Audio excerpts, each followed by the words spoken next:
Hey guys, welcome back. Today I'm going to be talking about the 10 books that I'm prioritizing to read before the end of 2024, or as the kids are saying, the 10 before the end. Let's jump right into it because I don't have any time to waste. I need to start reading these books to get them done before the end of the year. Let's make the first one a festive one. So this is The Christmas Guest by Peter Swanson. Peter Swanson is the author of The Kind Worth Killing, which I really enjoyed that book. So this is a little novella thriller, and I bought this really close to Christmas last year, and I just didn't get around to reading it for Christmas last year. I absolutely have to read this before Christmas. So not just the end of the year, but before Christmas, I have to read this one. What a great cover too, right? Next, I want to read Sally Rooney's Intermezzo. Yes, I haven't read this yet. I am starting to feel behind because it's already been a good month or so since this came out. I love me some Sally Rooney, just like everybody else. So I really need to read this by the end of the year. If I'm honest with you, the only reason I haven't read this yet is because this is a signed edition. Okay, so since this is a signed edition, I'm super hesitant about reading from this edition. I don't want it to get messed up because the Queen, Sally Rooney, has signed this edition and I don't want it to get messed up. So that means I need to buy another copy, and I just haven't gotten around to buying another copy. But then also in the back of my head, I'm like, just read from that copy. Who cares? Like, Sally would want you to read the book, Kari. So anyway, whether it's from this edition or a different edition that I buy, I'm reading Intermezzo by the end of the year. The next book I want to read by the end of the year is The Disenchantment by Celia Bell. From what I understand, this takes place at the court of Louis XIV at Versailles. I love me some Versailles, some Louis XIV, and it's basically about this woman who is not happy in her marriage, and from what I understand, some sapphic love story happenings ensue. And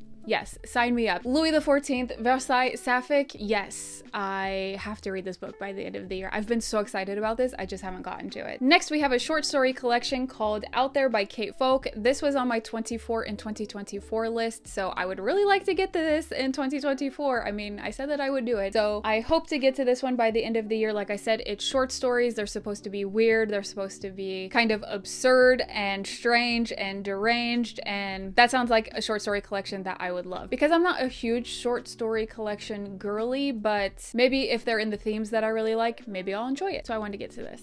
Next, we have Fruit of the Dead by Rachel Lyon. This is a Persephone and Demeter retelling, and I believe it follows a young woman who is a camp counselor, but then she gets kind of tangled up with one of the dads of one of the kids at the camp. And the themes that are supposed to be in this are right up my alley, and I am obsessed with this cover. It's one of my favorite covers of a book that I bought this entire year. So yeah, I would like to get to this. Next, we have a big ol' honkin' horror book. This is The Familiar Volume 1 by Mark Z. Danielewski. Of course, Mark Z. Danielewski is the author of one of my favorite books of all time, House of Leaves. And I've been dying to find something like House of Leaves to get that feeling back in a different book, and I haven't found it yet. I found something kind of similar, but I think what I need to do is just get back into the mind of Mark Z. Danielewski himself. And this is actually a series. I think that there's 6 or 7 volumes published right now, and that he wants to do 15. Who knows if that's going to happen, but I would be happy just reading a good few volumes if it's good. The format is very similar to House of Leaves, where there's writing in all different directions and pictures and all different kinds of things, and that's something that I loved about House of Leaves. So I am looking forward to getting to this. If I read this before the end of the year, then obviously I could keep going in the series in 2025, and that would be amazing if I love this enough to do that. Next, we have Stoner by John Williams, and I have heard literally nothing but good things about this book.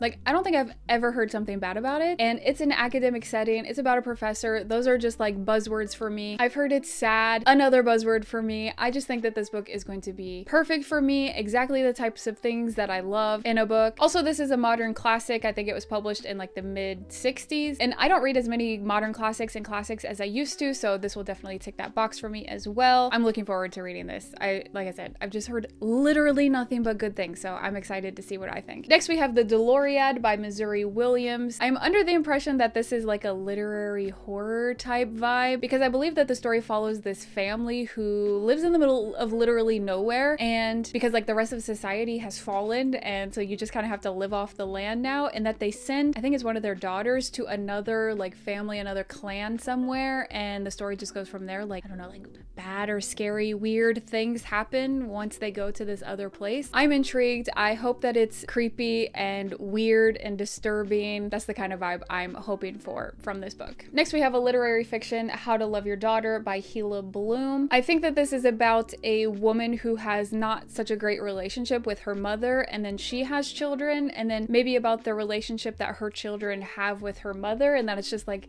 cycles of motherly relationships and some of the problems that arise in those relationships. And that's a theme that I really love reading about. So I'm hoping that this lives up to my expectations and that it's dealing with some difficult situations and potentially really sad. That's what I hope. And I love this cover. I think it's beautiful. Next, we have a short little book. It's Cecilia by K. Ming Chang. This is a literary fiction about two women, and I believe that one of them kind of gets obsessed with the other one and starts following her everywhere. And in the blurb, it talks about the ghost of female friendship and how do adult women deal with the evolution of friendships and relationships and that kind of thing. I think it's going to be great. I don't want to know too much because it is super short, but I think I'm going to like this. The themes sound right up my alley. So those were 10 books, but I do have a little bonus because I have 2 manga volumes that I want to read. The final 2 published volumes of Nana, volumes 20 and 21. 21, like I said, is the last one that's been published. The story will not be over at 21, but Ayazawa has been on hiatus since this was published. So I want to finish this series, at least what's been published, but I've been putting it off because I've loved being in the world of Nana so much. I just don't want it to end, even though, I mean, technically it's not ending at 21, but who knows when it's going to continue. But I do want to round these off